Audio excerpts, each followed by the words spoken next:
Olá, boa noite, saudações a todos.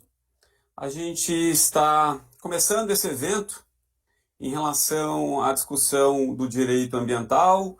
Gostaria aí de saudar a todos. Para quem está assistindo esse evento ao vivo, boa noite. Para quem assistir posteriormente esse evento, que vai ficar disponibilizado tanto no YouTube quanto no próprio Facebook, saudações, é uma alegria estar com vocês aqui. Então, a gente vai justamente tratar de um tema que é o tópico das queimadas, e por uma questão muito simples, porque a pauta ambiental é a pauta do momento.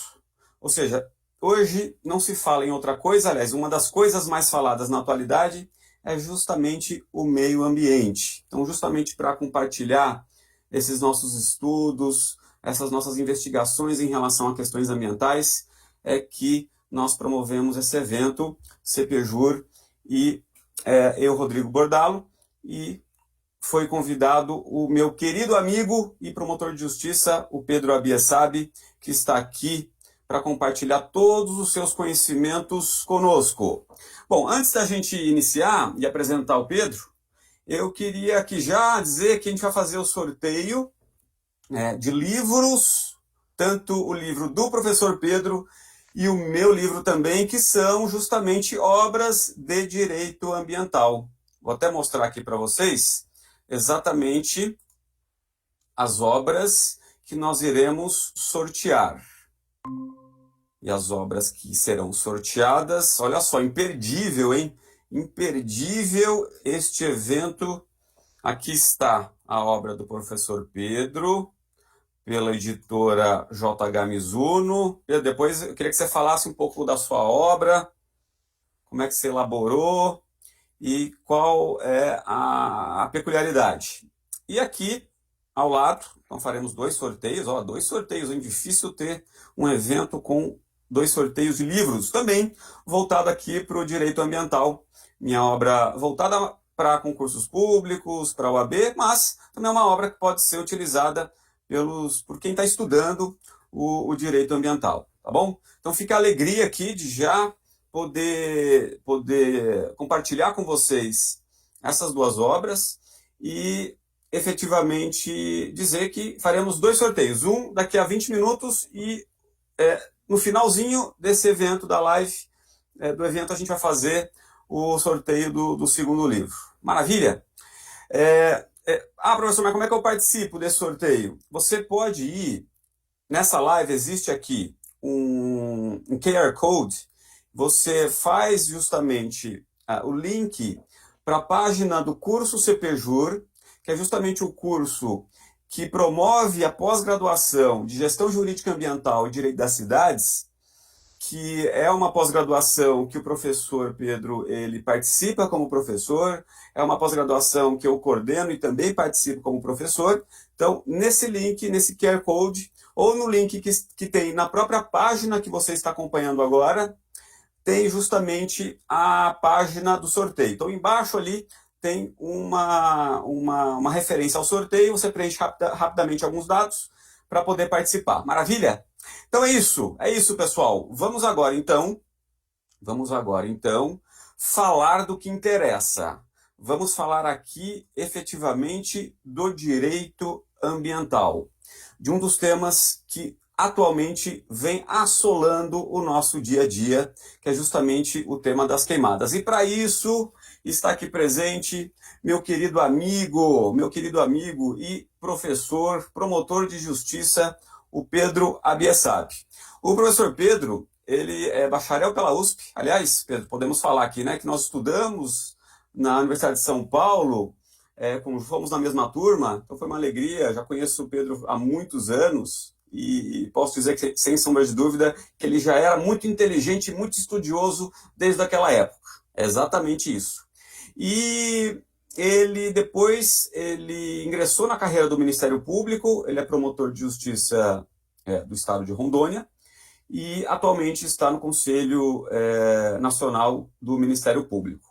Então, Pedro, seja bem-vindo, obrigado aí por ter aceitado participar desse evento. Hoje em dia é muito importante a gente conversar sobre o direito ambiental E antes de você começar propriamente a falar sobre queimadas, direito ambiental, eu queria que você falasse um pouquinho da sua trajetória, para a gente compartilhar aqui com as pessoas que estão nos assistindo. Legal, Rodrigo. Olha, é uma honra estar contigo aqui. Você, além de professor, é um grande amigo, além de grande profissional do direito, é uma referência para todos nós. E você disse que eu era muito inteligente. Na verdade, inteligente era você. Eu tinha que ralar bastante para seguir os seus passos. Mas boa noite a todos e todas aí que estão nos ouvindo, nos vendo. Para quem vai assistir depois, bom dia, boa tarde também. É uma satisfação muito grande estar com todos vocês nesse nosso debate aqui, essa nossa conversa. Agradeço demais a você, Rodrigo Bordalo, não só pelo profissional que você é, pelo professor que você é, como por esse convite. Então, muito obrigado e é uma honra e um privilégio sempre estar com os amigos aqui na internet, trocando ideias, né, aprendendo, as pessoas participam com perguntas. É muito legal essa interação. Acho que essa foi uma das coisas da pandemia que nos aproximou mais, né? A gente está aqui interagindo com o aluno, depois a pessoa às vezes começa a seguir a gente na rede social e manda uma pergunta, né? Tem coisa que na verdade, a gente acaba orientando a pessoa com o maior prazer, né? Indica um artigo, indica um livro, tira uma dúvida. O que a gente está fazendo é estabelecer amizades, né? Exatamente. Então, então muito obrigado por essa oportunidade de estar aqui com você. E, como você disse, a gente se formou junto, né? A gente era da mesma sala lá na USP. Eu fiz carreira no Ministério Público, né? Vou completar 18 anos de Ministério Público de Rondônia. Me aventurei prestando concurso na região norte do país. Foi uma opção de vida para mim maravilhosa. Eu até digo isso para os alunos às vezes, porque as pessoas às vezes não têm ideia do que é o concurso público e a carreira pública. E eu digo isso sem vergonha nenhuma. A única questão que eu deixei em branco no concurso para promotor de justiça foi a questão de direito ambiental. Sabia disso? Na segunda fase tinha uma questão de direito ambiental e foi a única que eu deixei em branco porque eu não sabia absolutamente nada. Meu conhecimento era muito raso, né? Eu sabia a leitura de alguns textos normativos, né? Mas não sabia a doutrina a fundo. E, mas aí quando eu passei no concurso, fui lá para Rondônia, fui para a Amazônia e vi a situação, né? Eu já gostava de natureza, mas não sabia direito ambiental. Mas a gente tem que resolver as situações que aparecem, né? Isso que é maravilhoso. Aí mergulhei no direito ambiental, abracei isso, hoje é um, é um relacionamento aí de amor, né, com o direito ambiental, porque ele é vital para a gente, né? Totalmente. E a Amazônia hoje é centro de discussão mundial. Então, é interessante essa escolha de vida minha, porque na época muita gente achava louco. Nossa, vai sair de São Paulo, morou a vida inteira em São Paulo, vai para a Amazônia. Foi e está sendo muito legal, porque a gente conhece um outro Brasil, né? Então, já recomendei várias vezes para alunos isso. Prestem concurso em todas as regiões do país, pessoas que querem advogar, não tenham medo de se aventurar em outras regiões do país. Às vezes tem grandes oportunidades profissionais, é, grandes oportunidades, seja para advocacia, para outras carreiras, para carreiras públicas. Então, eu recomendo demais. E aí acabei fazendo o mestrado e o doutorado na PUC, né, no direito ambiental. Atuei sempre muito na área de crime organizado e meio ambiente. Na Amazônia, isso infelizmente está um pouco ligado, né? Aliás, bem ligado. Uhum. E hoje estou aqui no Conselho Nacional do Ministério Público, aqui em Brasília, né? Sou coordenador substituto da Corregedoria Nacional do Ministério Público. Estou aqui desde 2017 e o direito ambiental é uma paixão, né? A gente gosta de escrever, de falar sobre isso, de dar aula. Então nós estamos aqui para trocar essas ideias com vocês aí. Maravilha, Pedro. Ótimo. Ótima lição de vida essa, na verdade, né?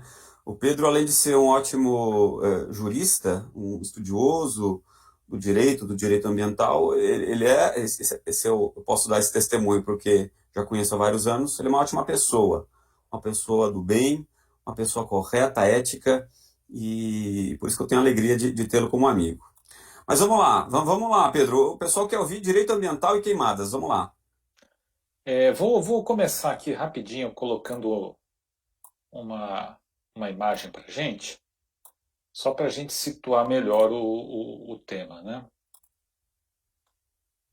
Nós estamos num momento muito interessante da história da humanidade em que nunca houve uma consciência ambiental tão grande da sociedade mundial sobre a importância do meio ambiente. Então, hoje já existe um consenso de que meio ambiente é importante para as pessoas e é absolutamente natural porque a gente faz parte do meio ambiente, né? O ser humano é parte do meio ambiente.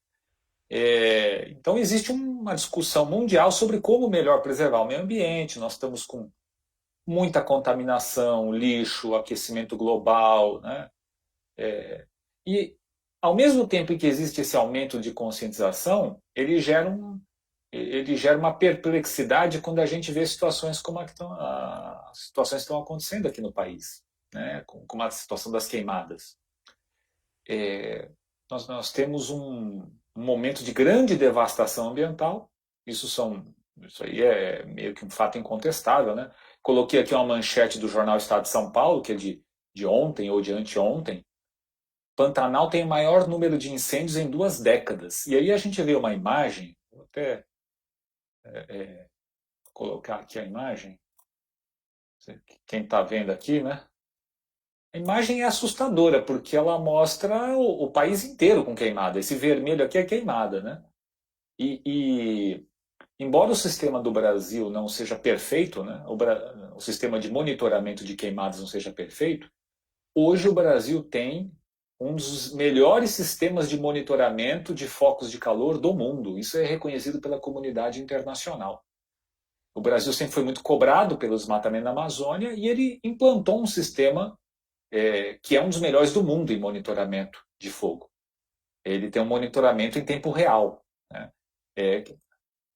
A gente falou sobre isso no módulo da nossa pós-graduação, né, lá no CPJUR, pós-graduação que você coordena, né, Rodrigo, que está maravilhosa, pós-graduação em gestão jurídica ambiental e direito das cidades. Tivemos um módulo sobre queimadas e mostramos lá o site do INPE, o monitoramento é em tempo real. Então, a situação é o país inteiro pegando fogo, o que gera um susto, né, de todo mundo.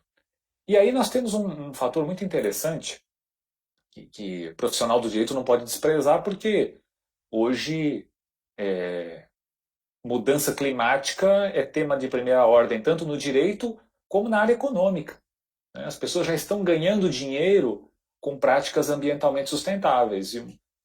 Existem a advocacia ambiental preventiva, né, consultivo, que auxilia os empresários a adotar práticas sustentáveis. No poder público, a procura pelo direito ambiental aumentou muito. Então, falar em aquecimento global é muito importante. E aí a gente tem um gráfico interessante, que é o das emissões de gases de efeito estufa no Brasil. Causa muita perplexidade aqui o seguinte: boa parte das nossas emissões são em desmatamento. Quem está vendo aqui esse verde aqui, ó, 44%, quase metade é desmatamento. E apenas 5% das nossas emissões de gases de efeito estufa é indústria. Isso é assustador. Os grandes países aí, China, Estados Unidos, os grandes países industriais, poluem porque tem indústria. A gente polui, a gente emite gases de efeito estufa por conta de desmatamento. Só 5% é indústria. Então, é uma coisa que a gente precisa urgentemente modernizar o país, e o profissional do direito tem uma participação muito importante nisso, né? Deixa eu sair aqui rapidamente para a gente voltar aqui.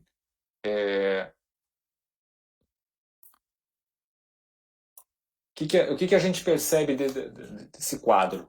Que existe uma situação que, né, inadmissível do ponto de vista do direito, que pode gerar grandes prejuízos para o país, do ponto de vista de comércio internacional, de sanções internacionais.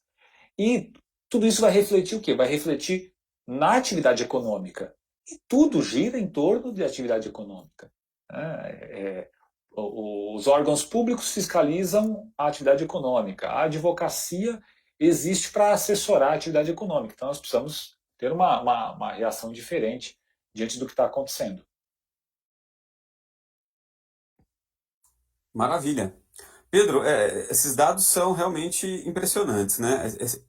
O direito ambiental é interessante porque ele está muito relacionado com dados, com informações, e esse dado aí que você indicou, ele de fato, ele evidencia a gravidade da situação. Aliás, já que você tocou no assunto aqui do Pantanal, a informação oficial que se tem é que com essas queimadas desse ano, a gente tem mais ou menos 16% do bioma do Pantanal destruído. Ou seja, é uma tragédia brasileira, sem sombra de dúvida. Isso é uma tragédia ambiental. Né? Essa imagem demonstra muito bem isso, muito bem essa realidade que merece ser, obviamente, enfrentada. Claro Sem que isso tem dúvida. que ser enfrentado. E o que eu queria inicialmente aqui traçar, até em relação ao aspecto jurídico, que é justamente esse nosso objetivo, é analisar essas queimadas à luz do fenômeno jurídico. Então, se a gente for traçar aqui um panorama normativo, claro que a gente não vai esmiuçar esse regime jurídico das queimadas.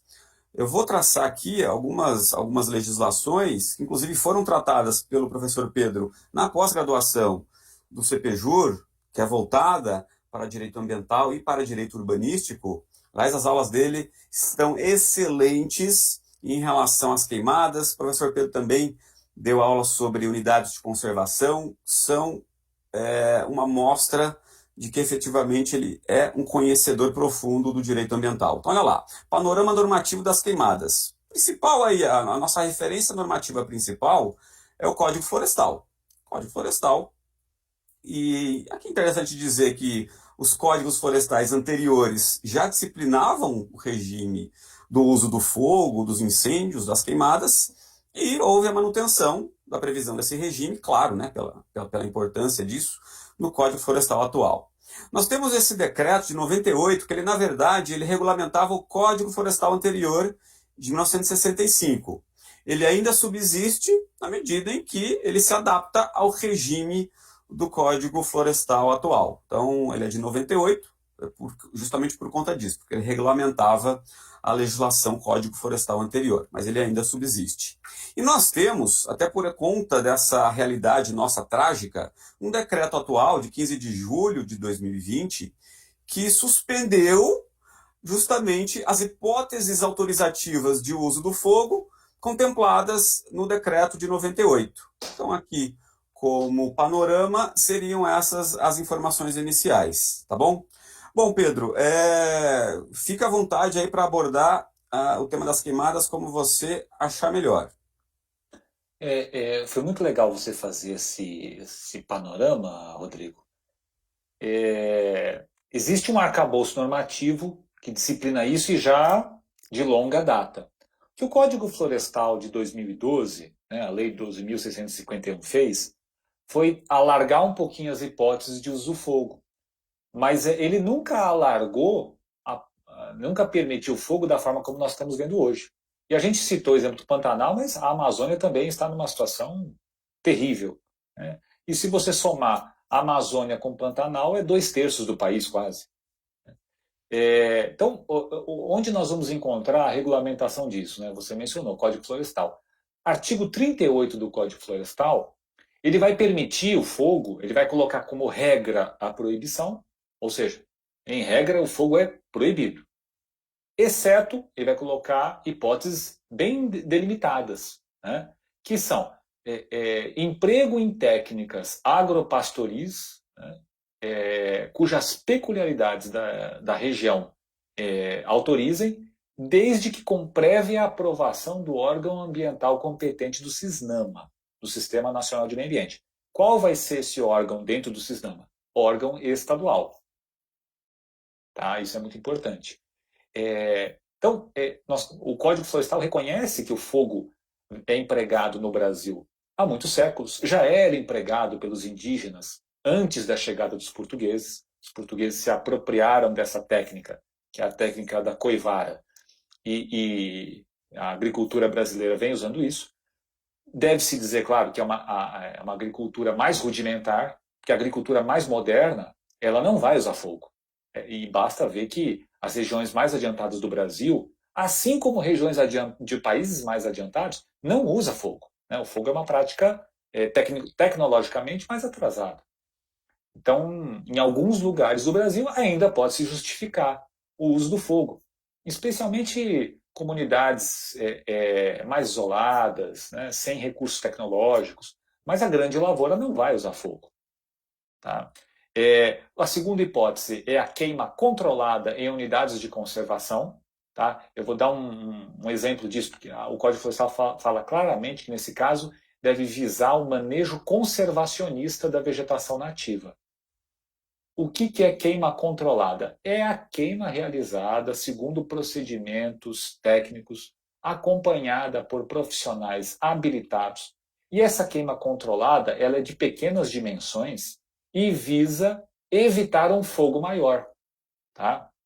Até correu o mundo aí, se tornou objeto de uma polêmica alguns dias atrás. Uma imagem foi mal interpretada, era uma imagem de brigadistas do governo federal. Brigadistas são pessoas contratadas em regime de contratação temporária e treinadas para combater incêndio. E estava sendo aplicada a técnica de queima controlada, que você queima pequenas áreas. Por quê? Porque o fogo ele precisa de combustível. O combustível é a vegetação. Se você queima pequenas faixas, tá? De forma delimitada, um fogo bem, uma queimada bem controlada, né? Essa faixa que foi queimada impede que o fogo venha e ultrapasse aquilo ali. É como se você fizesse uma cerca, né? Existe o acero também. O acero é uma área que é desbastada ou desmatada, né? Tirada o capim, tirada a vegetação, para que o fogo não passe por lá. E existe a queima controlada, que você vai queimar uma pequena parte para retirar esse combustível e o fogo, quando vier, não passar por ali. Essa é a queima controlada. Se tornou objeto aí de uma polêmica, né? Nós vivemos um momento bem tenso, né? do país. Né? Mas essa queima que apareceu nas imagens que foram divulgadas, realizada pelos brigadistas do governo federal, era uma queima dentro da lei. Queima-se um pequeno trecho de terreno, porque aí, estando queimado, o fogo não vai passar por ali. E a última hipótese do artigo 38 do Código Florestal são atividades de pesquisa científica devidamente aprovadas pelo órgão ambiental também. Tá? Então são três hipóteses. Agricultura cujas peculiaridades locais justifiquem o emprego do fogo. Exemplo, uma pessoa que no interior aí da Amazônia tem sua pequena lavoura. Segunda hipótese, queima controlada em unidades de conservação. Geralmente isso vai ser feito pelo órgão gestor da unidade de conservação, não é feito por um proprietário particular. E, em terceiro lugar, atividades de pesquisa científica. Tá? E uma coisa muito interessante aqui do Código Florestal é que ele exige a fixação aqui de um nexo de causalidade para que seja responsabilizado o causador do fogo. Mas isso aqui eu não vou abordar, não, que a gente vai guardar para o final, que a gente tem uma decisão interessante do STJ para abordar sobre esse tema. Então, só para resumir, a gente tem a regra, a proibição do fogo, e como exceções bem pontuais, o emprego nessas hipóteses que a gente mencionou. Maravilha, Pedro. Aliás, você falou esse episódio, eu também recebi esse vídeo. Realmente é aquele nosso panorama hoje do fake news, né? A gente pode falar do fake law nesse caso, porque propagou-se como uso ilegal, emprego ilegal do fogo, só que naquele caso, justamente o contrário. Naquele caso, o fogo não era o inimigo, o fogo era o amigo. E é isso, né? O fogo, muitas vezes, a queimada, ela é vista como uma prática deletéria, de fato ela é, se for usada de maneira desvirtuada daquilo que apregou a lei, mas existe, como o Pedro acabou de colocar aqui, existe o uso legítimo do manuseio do fogo e da queimada. Então Posso até mostrar fogo. uma imagem, Rodrigo? Desculpe te Manda interromper. lá. Isso, está aqui uma Essa é uma imagem produzida pelo ICMBio, né, o Instituto Chico Mendes de Conservação da Biodiversidade, e ela compara aqui o fogo, né, compara duas situações. Aqui está sendo, nas imagens de cima, está sendo feita a queima controlada, tá? Queima prescrita, que é a queima permitida. Percebam aqui, eu estou colocando a apontadora laser aqui, foi feito um acero, tá? Essa faixa aqui, que é uma faixa que está sem capim. Depois é queimado uma faixa de terreno, tá? Isso aqui foi um treinamento. E aí nessa imagem do lado vocês vão ver a queima, né? Queima prescrita, que é uma modalidade de queima controlada. Vocês estão vendo que o polígono ficou bem delimitado, né? Então quando você aplica as técnicas corretas, você não tem dano ambiental nenhum. Isso é feito por quê? Para impedir a propagação do fogo. O fogo vai chegar aqui, a hora que ele chegar na área queimada, ele para de propagar. Isso é usado, não é só usado no Brasil, tá? Isso é usado também nos Estados Unidos, pelos bombeiros americanos. Até compartilhei outro dia no Instagram um filme muito interessante sobre bombeiros americanos, e eles aplicam essa técnica, né? E aqui embaixo, as imagens de como ficou. À esquerda aqui é a queima controlada, tá? Percebam que a vegetação foi pouco afetada, sofreu, né, um pequeno dano, mas a vegetação está íntegra ainda. E do lado direito, a queima, o incêndio, né, que é o fogo descontrolado. Acabou com tudo, né? Então, só para a gente ver que realmente existe uma diferença técnica, né, entre uma coisa e outra, e é muito importante aí que o profissional do direito conheça isso, até para saber defender o seu cliente, sabe? Ou quem está do outro lado, né, o policial, o membro do Ministério Público, saiba acusar corretamente uma pessoa, né? Maravilha. Ótimo. Essas imagens esclareceram bastante. O conhecimento dessa realidade jurídica, né, dessa compostura jurídica é fundamental, sem sombra de dúvida. Bom, vamos lá, já estamos aqui no momento de fazer um primeiro sorteio da obra. Eu vou fazer o sorteio desta obra aqui, que é o meu livro do Direito Ambiental. Esse é bom. Não, impressão de amigo não vale, Pedro. Então vamos lá. Eu vou então fazer o sorteio. Quem vai nos ajudar aqui vai ser o Fernando e o Melker, que estão nos assessorando aqui do CPJur para realizar esse sorteio. Então vamos lá. Vou pedir para o Fernando e para o Melker me indicarem aqui quem será o sortudo ou a sortuda em relação a esse livro. Aliás, Pedro, você não falou ainda do seu livro, mas deixa para falar quando a gente realizar Legal. o sorteio. Tá bom?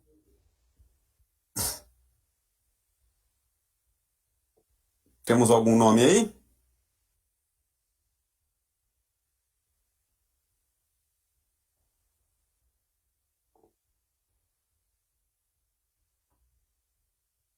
Bom, enquanto o nome não aparece aqui, vamos continuar as nossas discussões. Pedro, então você salientou aí exatamente a questão das exceções, né? Então existe uma regra, que é justamente a vedação do uso do fogo, e que comporta algumas exceções que estão contempladas na própria legislação, tá? Bom, temos aqui o nome, olha só, e o nome é de Manaus, olha só, cidade agradabilíssima. Aliás, um grande abraço para quem estiver nos assistindo aí de Manaus. O CPJur, ele está vinculado aí também com a FAMetro, né? Então nós temos aí a faculdade de Manaus, que é uma referência no ensino superior, e aliás, sorteado, é o sorteado, é o Mileno Tavares Reis. Então, sorteado aqui do meu livro, Mileno, parabéns, parabéns. A gente vai encaminhar essa obra para você, tá? Então, depois você deixa o seu endereço passa aí essa informação para o CPJur, a gente encaminha isso para você. Maravilha? Bom, então é isso, Pedro. Então, temos esse regime que segue um panorama geral com exceções. O que eu acho interessante aqui é que a legislação anterior, como você bem colocou, ela trazia exatamente menos hipóteses e o código atual ampliou. O que é interessante é que, conforme a legislação anterior, conforme o Código Florestal de 1965, que tinha basicamente uma única exceção, que é justamente essa que o Pedro se referiu, em relação às práticas agropastoris e florestais baseadas em peculiaridades. Interessante apontar que essa exceção, que já era contemplada no código anterior, como eu disse, ela vinha sendo interpretada pelo STJ de maneira muito restrita. Então a gente observava algumas decisões do Superior Tribunal de Justiça restringindo essa prática para as situações envolvendo subsistência de população rural. Então havia uma interpretação mais restritiva. Ou seja, expressamente o STJ, em mais de uma decisão, excluiu a prática do uso do fogo para o agronegócio empresarial. Tá? Tem pelo menos aí umas duas decisões do STJ nesse sentido. Aí veio o novo código, veio o código de 2012, e como bem colocou o professor Pedro, houve uma ampliação das hipóteses de exceção. E aqui mudou aí o panorama justamente do STJ, no sentido de que passou-se efetivamente a admitir, por força dessa alteração legislativa, a possibilidade de que o agronegócio, que exerce a prática agrícola e pastoril, de maneira profissional, com base aí na atuação empresarial, passou-se a admitir exatamente essa possibilidade. Eu até vou compartilhar aqui com vocês um acórdão, que na verdade ele é um acórdão que indica muitas coisas. Esse acórdão que eu vou aqui compartilhar com vocês indica algumas coisas interessantes. E uma delas é justamente isso que eu acabei de mencionar aqui. Vou passar aqui, esse panorama nós já mencionamos. Mas tem várias decisões, eu peguei aqui uma mais recente, publicada em junho de 2019. Muito importante essa decisão. Sim, olha lá. A Igreja-Corte entende ser possível a administração pública autorizar a queima da palha da cana-de-açúcar, ou seja, a gente está falando aqui justamente da queima que é legítima, em atividades agrícolas industriais. Aqui, ó, atividades agrícolas industriais. Então, havia, repito, decisões do STJ, com base no código anterior, que excluíam essa possibilidade, e com a mudança, com a alteração legislativa, passou-se a admitir, tá bom? Então, essa é uma informação que vale a pena a gente compartilhar. Essa decisão ela também mostra uma outra coisa que, na verdade, eu vou deixar para falar mais para frente. Então, essa decisão é muito interessante porque ela nos traz aí vários aspectos do regime jurídico das queimadas, tá bom? Bom, então, gostaria de já passar aí a bola para o professor Pedro, para ele tratar, não sei se você prefere falar agora, Pedro, em relação ao regime de responsabilidade envolvendo as queimadas. Se você preferir falar de outro tema, fique à vontade. Acho que é legal falar do regime de responsabilidade, mas antes, até para conectar o tema, eu queria colocar um pouco dos princípios de direito ambiental. A gente sempre bate nessa tecla, né? Você também é professor de direito ambiental. A gente bate, estudem os princípios, porque os princípios resolvem quase todas as situações. Seja na hora de advogar, na prática forense, seja numa prova de concurso, uma prova da OAB. E nessa hora, a gente analisa os princípios de direito ambiental. Em primeiríssimo lugar, o princípio do poluidor-pagador. O princípio do poluidor-pagador, que, ao contrário do que alguns, às vezes, pensam à primeira vista, ele não significa assim, se eu pago, eu posso poluir. De jeito nenhum. O princípio do poluidor-pagador, ele implica numa responsabilidade. Caso eu polua, eu terei que pagar. E a finalidade é pedagógica. Por quê? Como toda atividade que usa recursos ambientais, ela acaba tendo as chamadas externalidades negativas, ou seja, eu pego uma água limpa, uso na minha indústria e devolvo uma água suja, eu pego uma madeira da floresta e transformo em alguma coisa, mas tirei a madeira da floresta, então tudo isso é uma externalidade negativa. Eu precisaria o quê? Através do princípio do poluidor-pagador, internalizar a parte negativa para não socializar esse prejuízo, ou seja, para não devolver um prejuízo para a sociedade. Então eu precisaria arcar com esses custos das externalidades negativas. Então, dentro do processo produtivo, dentro da atividade econômica, eu preciso atuar de uma forma que eu cause o menor dano possível e sempre ressarcindo à sociedade eventuais prejuízos.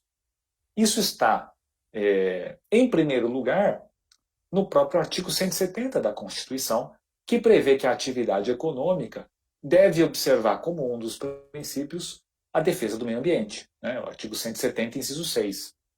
Além do princípio do poluidor-pagador, eu não vou destacar todos, porque a gente sabe que tem muitos princípios que se conectariam indiretamente, mas a gente tem que pensar na essencialidade do bem ambiental, na essencialidade do meio ambiente.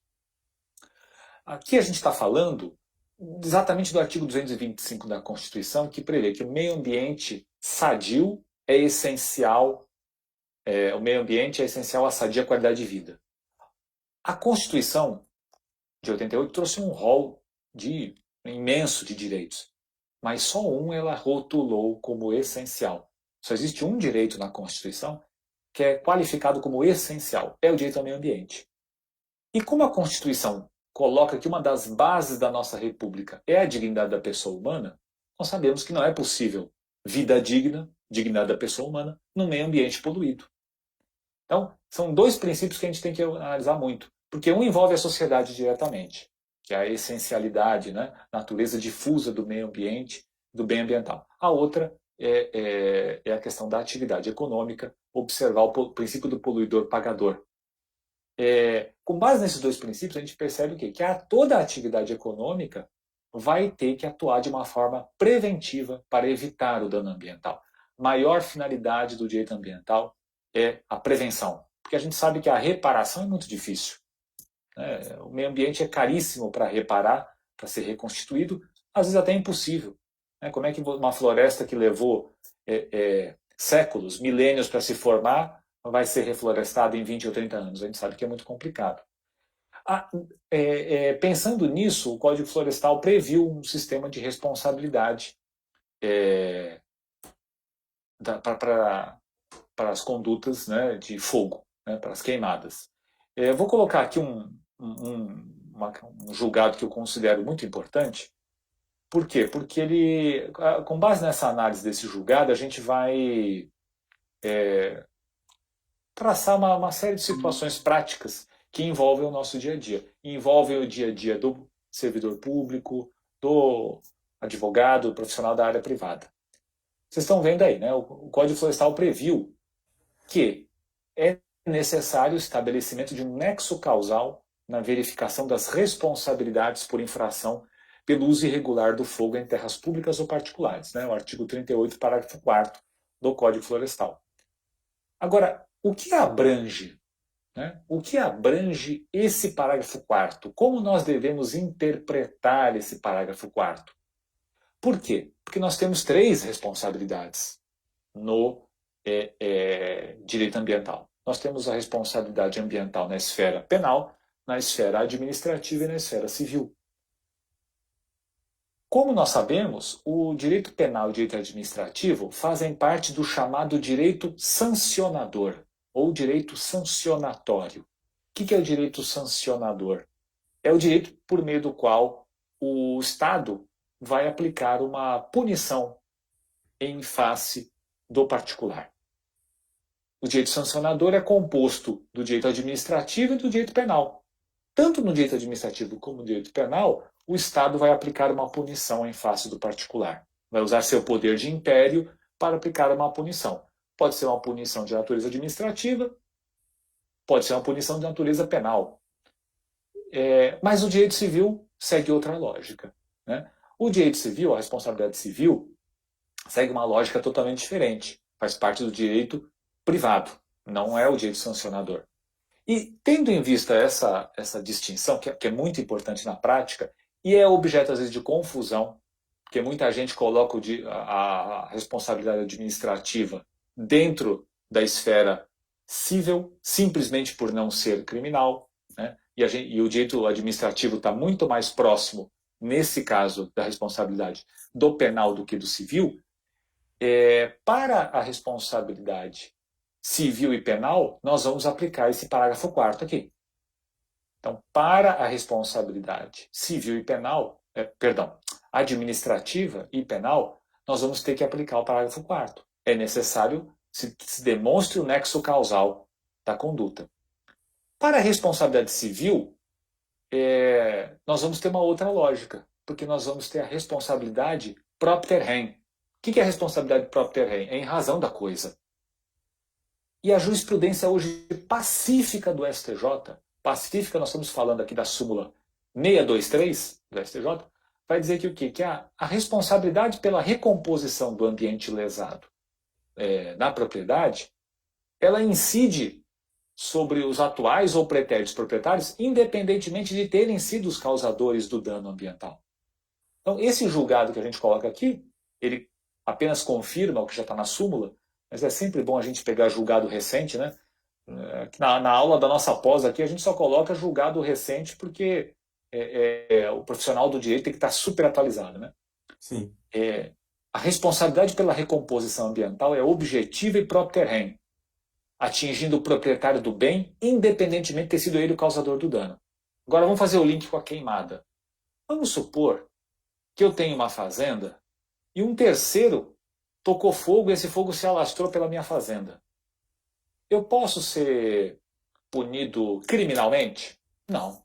Não, porque foi outra pessoa que tocou fogo.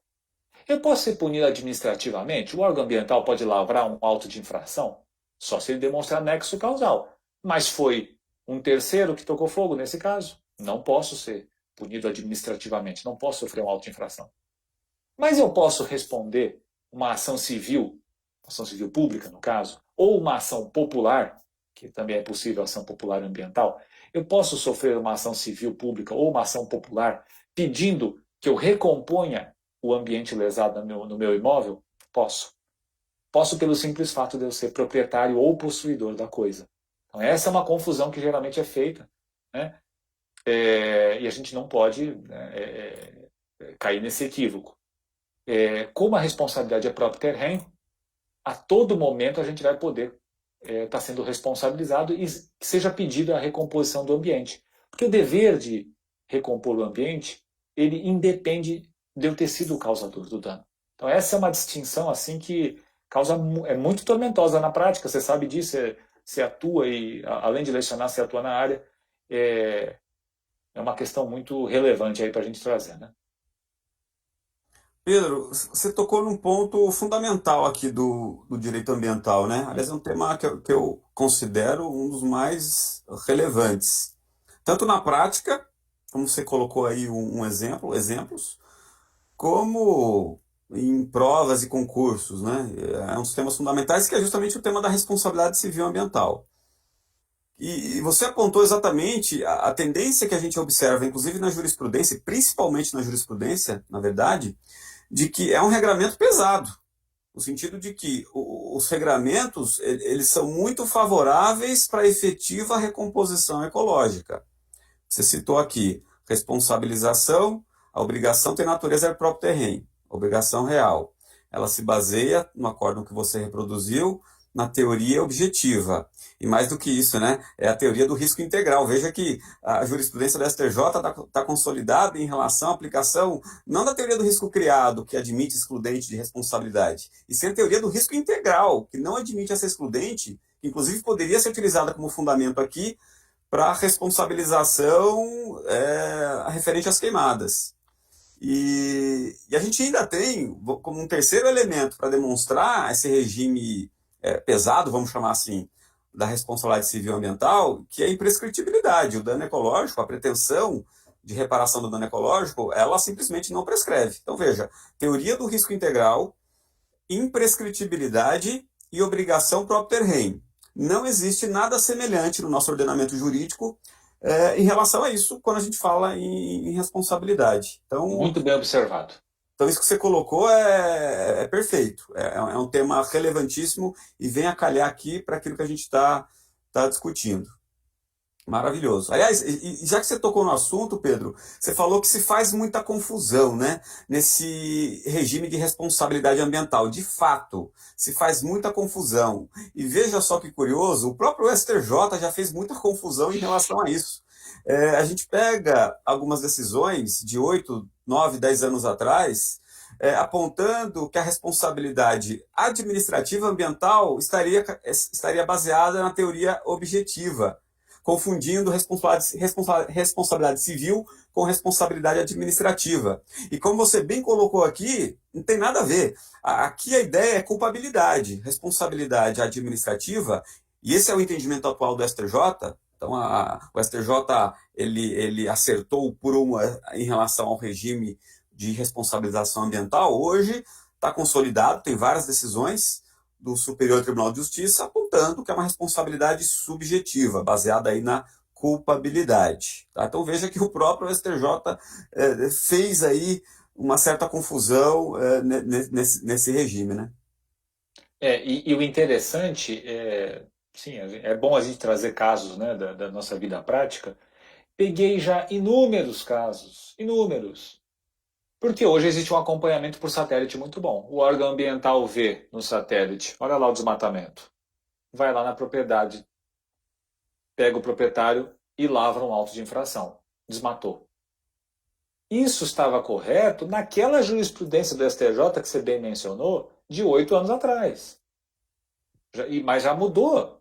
Então hoje o órgão ambiental não pode simplesmente pegar uma imagem de satélite ou tá passando lá de carro, tá queimado aqui, e multar o proprietário.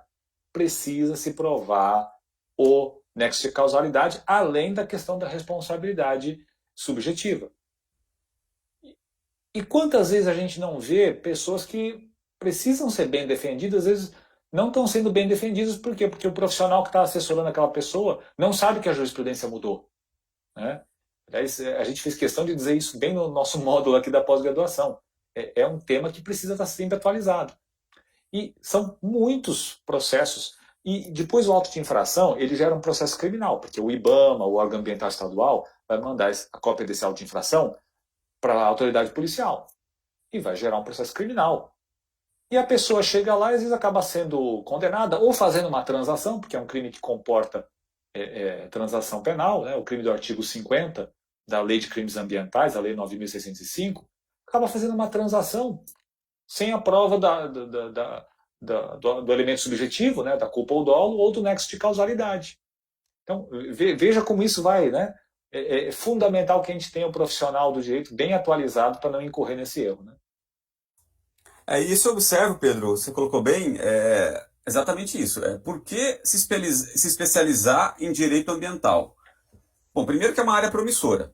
É uma área promissora, a gente pode observar a nossa própria realidade para verificar isso. Hoje se fala diariamente em direito ambiental. Basta a gente ver, por exemplo, segunda passada e terça passada, houve audiência pública no Supremo Tribunal Federal discutindo exatamente questão climática, questão ambiental.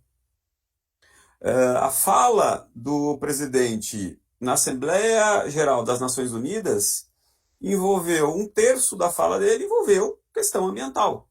Então, o direito ambiental está sedimentado, e essa é uma tendência, uma perspectiva que veio para ficar, é uma realidade. E isso exige bons profissionais. Como o professor Pedro colocou, um advogado, por exemplo, que não está afeto ao direito ambiental, ele deixa escapar coisas como essas. Exatamente isso. A questão da responsabilidade subjetiva no âmbito administrativo. Aliás, teve inclusive, né, mudança de jurisprudência, e o próprio IBAMA, se não me engano foi esse ano, eles pediu uma instrução normativa, uma orientação normativa, justamente revertendo a própria posição para consolidar a responsabilidade subjetiva administrativa. Então, é justamente a necessidade de um conhecimento especializado. E é por isso, inclusive, que o CPJUR ele está oferecendo aí uma pós-graduação específica em direito ambiental e direito urbanístico, que são, como a gente já apontou aqui, são tendências de mercado muito promissores. Tá? Aliás, E teve uma. pode falar, Teve, pode falar. interrompendo aí, Pedro, no mês passado, a USP divulgou as profissões do futuro, e uma das profissões são justamente as profissões verdes, dentre as quais a gente encontra aí a atuação do advogado. Então, uma área super promissora, vale a pena estudar, vale a pena se dedicar, é uma matéria muito gostosa de se aprender, de se estudar, porque é justamente aquilo que nos cerca, né? É o meio ambiente, é aquilo que nos cerca, que é um aspecto essencial, como o Pedro extraiu aí do artigo 225. Eu ia só reforçar isso aí. É uma das carreiras do futuro.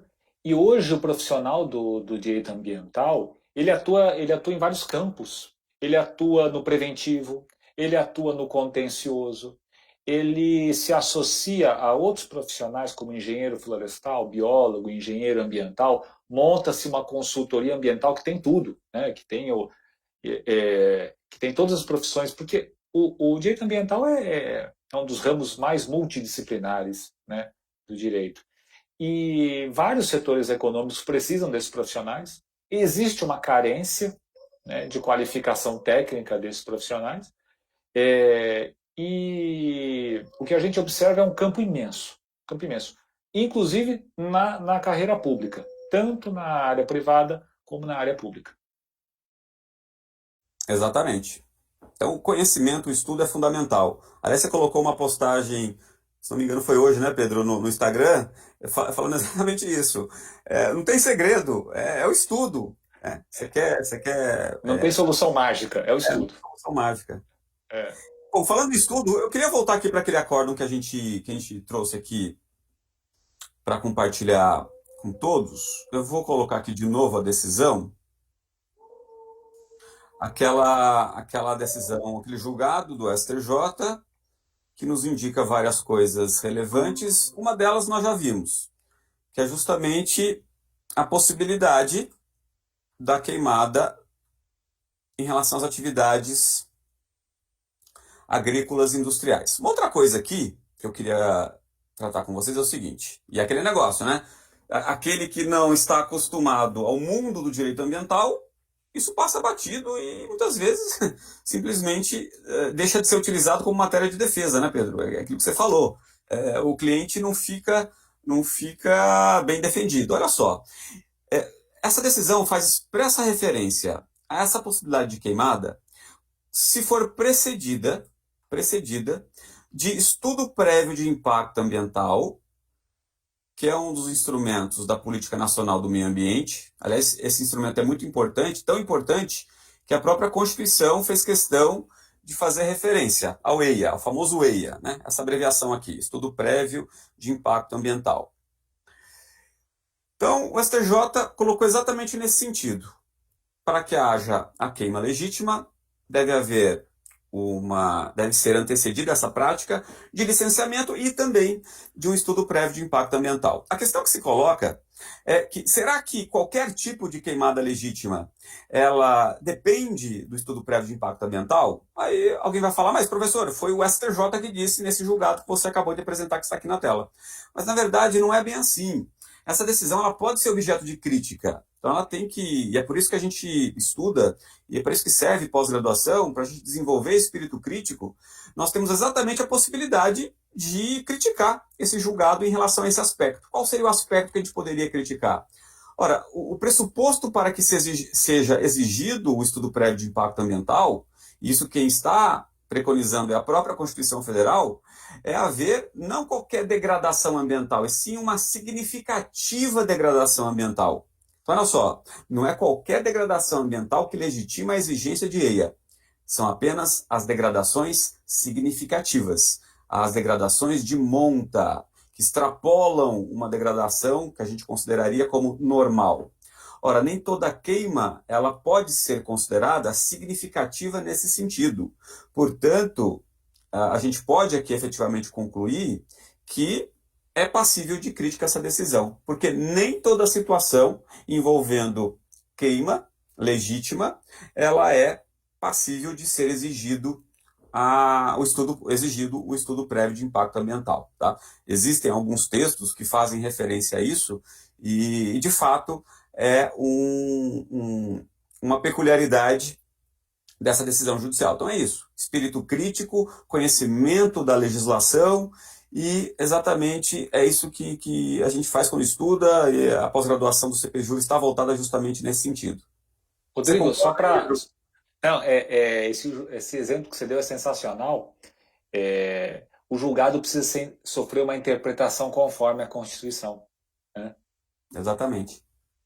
Então, você falou bem, a pós-graduação existe para isso, porque a gente sabe que não é sempre que a gente consegue desenvolver temas nesse nível de profundidade na graduação. É fundamental a pós para isso, né? Para esse aprofundamento, essa verticalização do conhecimento. Maravilha. Bom, eu queria falar uma última coisa, a gente já está caminhando aí para o final. Em breve teremos aí o sorteio do livro do professor Pedro. Então fiquem aí, se inscrevam, coloquem ali na inscrição do sorteio daqui a pouquinho. Vamos voltar aqui para o Código Florestal? Eu estou com a minha apresentação aqui, né? Isso. Estou com a minha apresentação aqui na tela.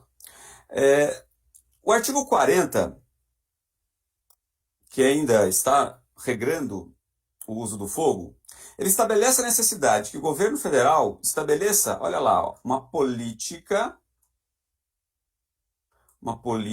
nacional de manejo e controle de queimadas, etc, etc, etc. Então é isso.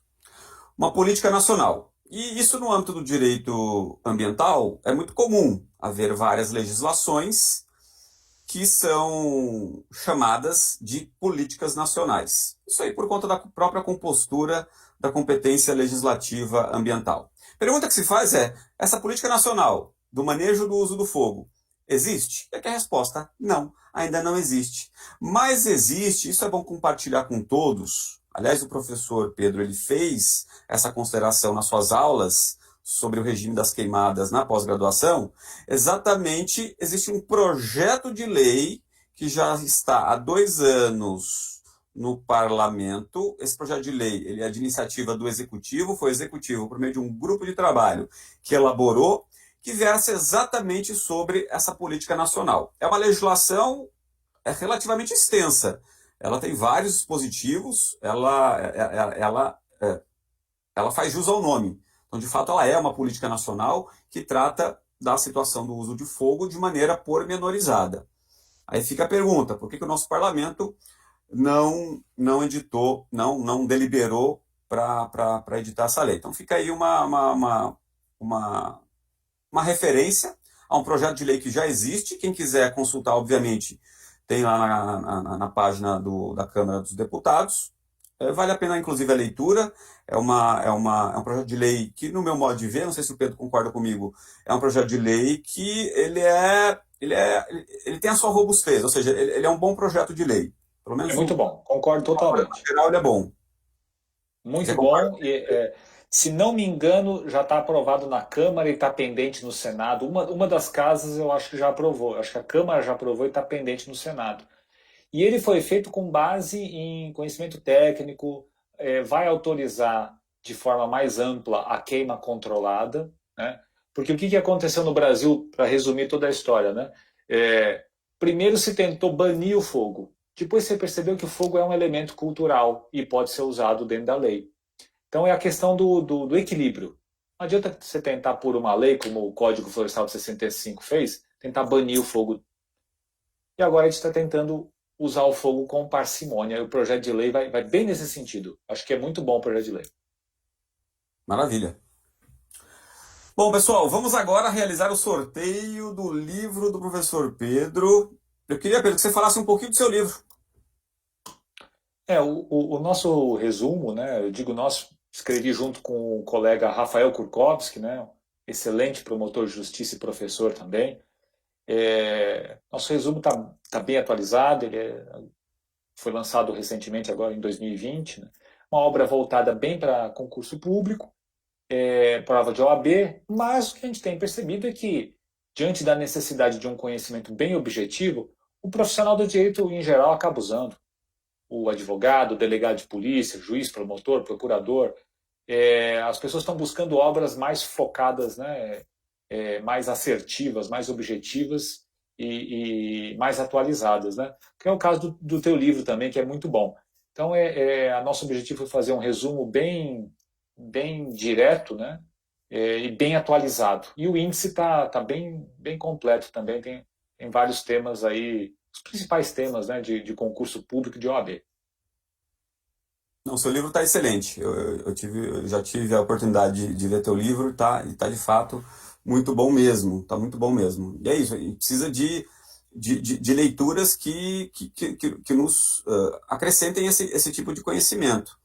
E uma coisa que eu observo é que alunos que saem da graduação, ou mesmo que advogam no setor privado ou trabalhista, por exemplo, eles não têm esse conhecimento, inclusive básico, do direito ambiental. Então, obras como essas são boas exatamente para qualquer público, na verdade, né? Para qualquer público, sem sombra de dúvida. Parabéns, Pedro, pelo teu livro, pela tua obra. E vamos lá, vamos sortear, né? Então, vamos sortear. Vamos colocar aqui muito suspense agora. E já temos um nome aqui, já apareceu o nome. Aliás, Pedro, você, por favor, anuncie o ganhador ou a ganhadora aí da sua obra. Legal, e foi para a Amazônia de novo aqui, para o Railson dos Santos Pais, da querida Belém. Você falou que Manaus é uma cidade muito agradável e Belém, ó, Belém e Manaus estão aí disputando. Belém, cidade maravilhosa. Então, Railson, parabéns. Railson, eu vou pedir depois se você entra em contato com a produção aqui do CPJur. Eu peço que você mande, além do seu nome completo, endereço com CEP, o CPF e o e-mail, porque a editora vai mandar direto para você e ela manda a nota fiscal para emitir a nota fiscal no seu nome, né? Nota fiscal, óbvio que o livro é sorteado, não vai ser pago nada, mas ela precisa emitir a nota fiscal, ela precisa do teu CPF. Tá bom, Railson? Parabéns. E, por favor, depois pode ir nas redes sociais e mandar críticas, sugestões, elogios aí ao nosso livro. Estamos à disposição. Certamente serão só elogios. Railson, o CPGU vai entrar em contato contigo para pegar os detalhes, tá? Então fica tranquilo que a gente entra em contato com você.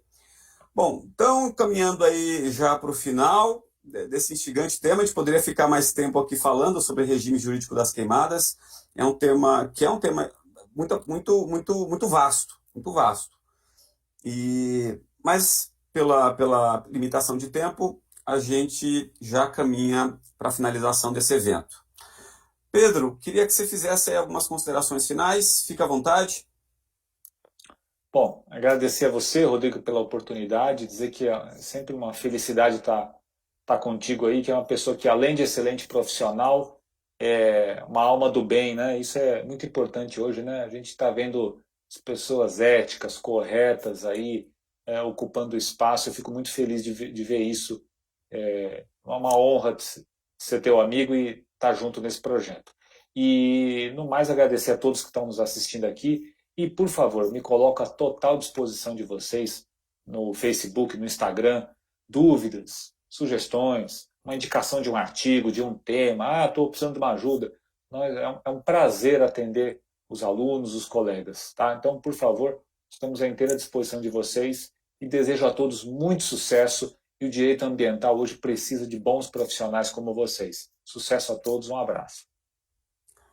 Pedro, obrigado. Obrigado mesmo aí por ter topado participar desse evento. E aquele negócio, né? O direito ambiental serve para as futuras gerações, para os nossos filhos, para os nossos netos. Pedro tem um filhinho aí, eu também tenho uma filhinha de 4 meses, a Laís, e a gente tem que assegurar, né, um meio ambiente ecologicamente equilibrado para essa geração futura aí, que tem um desafio muito grande para fazer, na medida em que temos um mundo à beira aí de um colapso ecológico, né? É preocupante, mas ao mesmo tempo é desafiante, e a gente tem que fazer isso em nome deles. Mas é isso. Obrigado, Pedro. Foi uma alegria grande contar contigo aí. Agradeço imensamente quem participou. Se você está assistindo posteriormente, agradeço por ter assistido esse vídeo, esse evento. Fica de novo o convite para participar da pós-graduação de Gestão Jurídica Ambiental e Direito das Cidades, promovida pelo CPJur. Para quem colocar, se não me engano, está com um desconto de 50% a uma promoção em relação à pós-graduação. Se você colocar o cupom que é o meu nome, é o meu sobrenome, Bordalo, você tem um desconto maior, tá? Então, Bordalo mais 5. Isso, Bordalo mais 5. O Pedro está sabendo mais do que eu. Obrigado, Pedro. Então é isso. Fica aí o convite. É uma tendência profissional, tanto na área pública quanto na área privada, muito promissora. Eu digo isso por experiência própria. O professor Pedro também já compartilhou isso com todos. Então fica aí esse convite. Obrigado a todos, um forte abraço e até mais. Pedrão, obrigado. Um abraço, tamo junto. Tamo junto.